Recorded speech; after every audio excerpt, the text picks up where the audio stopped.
बिस्मिल्लाहिर्रहमानिर्रहीम। अस्सलाम वालेकुम। कैसे हैं आप? आई होप के बिल्कुल ठीक होंगे। प्यारे प्यारे बहन भाइयों, अल्लाह से दुआ है कि वो आपको हमेशा खुश आबाद और तमसकराता रखे।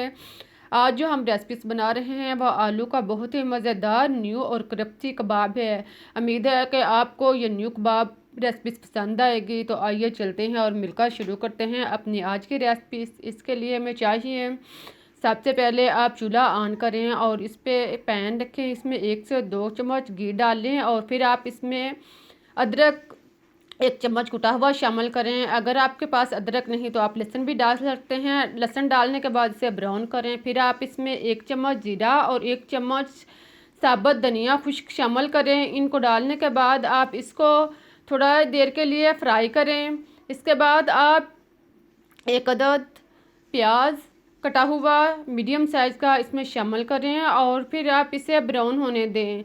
जब प्याज जो है वो थोड़ी देर ब्राउन हो जाए तो फिर आप इसमें सुरख मिर्च कुटी हुई आधा चम्मच और नमक टेस्ट के मुताबिक शामिल करें। साथ में हल्दी आधा चम्मच पिसी हुई शामिल करें और फिर आप इसमें चाट मसाला 1 चम्मच शामिल करें। इसके बाद आप इसमें काली मिर्च आधा चम्मच पिसी हुई शामिल करें। इन सब चीज़ों को डालने के बाद आप इसको मिक्स करें और इसे थोड़ी देर के लिए फ्राई करें। साथ में आप थोड़ा सा पानी लगा लें ताकि सारे मसाला जात जो हैं वो प्याज समेत अच्छी तरह फ्राई हो जाएं। आप इसमें पानी का 1-2 कतरा या 1-2 चम्मच शामिल इसमें करें और इसे अच्छी तरह फ्राई करें। जब मसाला अच्छी तरह मिक्स हो जाए तो फिर आप इसमें हरी मिर्च कटी हुई 2 अदद शामिल करें। हरी मिर्च डालने के बाद इसको मिक्स करें और साथ में आप उबले और कुचले हुए आलू 2 से 3 अदद बड़े साइज़ के लें। इसको उबाल कर आप इसका छिलका उतार लें और इसे कुचल लें। फिर अब आप उबले और कुचले हुए आलू इसमें शामिल करें। आलू डालने के बाद इनको अच्छी तरह मिक्स करें। आलू और सारे मसाला जात को खूब अच्छी तरह मिक्स करें। 1-2 मिनट के लिए इन्हें फ्राई करें। जब आलू अच्छी तरह मिक्स हो जाएं तो फिर आप इसमें 2 से 3 चम्मच चावल का आटा शामिल करें। चावल का आटा डालने के बाद इसको मिक्स करें। अगर आपके पास चावल का आटा नहीं तो आप इसमें ब्रेड क्रम्स भी डाल सकते हैं। इसको डालने के बाद आप इसको मिक्स करें।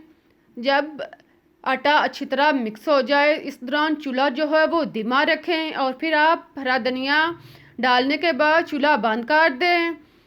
हरा धनिया डालकर आप इसे मिक्स करें और फिर आप इसे उतार कर किसी बर्तन में डालें, खुले बर्तन में डालें और इसे ठंडा होने दें। इसे आप एक साइड पर रख दें। अब अलग बर्तन में आप 2 से 3 चम्मच बेसन डालें। बेसन डालने के बाद आप इसमें हरी मिर्च चाप 1 अदद शामिल करें और साथ में नमक 1 चौथाई चम्मच शामिल करें। साथ में ज़ीरा आधा चम्मच साबुत शामिल करें और आधा चम्मच खुश्क धनिया साबुत शामिल करने के बाद अब आप इसमें तिल 1 चम्मच डालें और साथ में कसूरी मेथी 1 चम्मच डालने के बाद थोड़ा सा पानी लगाएं और इसको मिक्स कर लें। इन सारी चीज़ों को आप अच्छी तरह मिक्स करें और इसका गाढ़ा सा मेज़ा बना लें जो ना ज़्यादा गाढ़ा हो और ना ज़्यादा पतला। इस तरह का बनाने के बाद आप इसे एक साइड पर रख दें और फिर आप आलू जो हमने तैयार करके रखे हुए थे इसको 1-2 दफ़ा हाथ के साथ मिस लें। हाथों पे ऑयल लगाएं। ऑयल लगाने के बाद आप थोड़ा सा मेज़ा लें और इससे पहले एक हाथ में और फिर दोनों हाथों की मदद से आप इसे गोल सा कबाब बना लें। देखें इस तरह आप इसके गोल कबाब या टिक्की की शक्ल में बना लें। बहुत ही आसानी के साथ हमारा बहुत ही अच्छा कबाब जो है वो तैयार हो चुका है। आप आसानी के साथ इस तरह कबाब भी तैयार कर सकते हैं, लेकिन आप इसको कबाब बनाने वाले सांचे में भी बना सकते हैं। इसके लिए आप पहले सांचे पर ऑयल लगाएं और फिर इसको आलू से बांध दें और साथ में हाथ से अच्छी तरह दबाएं।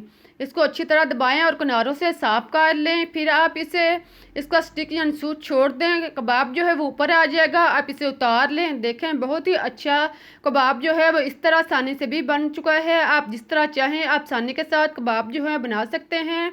अब हमारे कबाब मज़ेदार कबाब तो तैयार हो चुके हैं। अब हमारी रेसिपी जो है वो तकरीबन आधी से ज़्यादा तैयार हो चुकी है।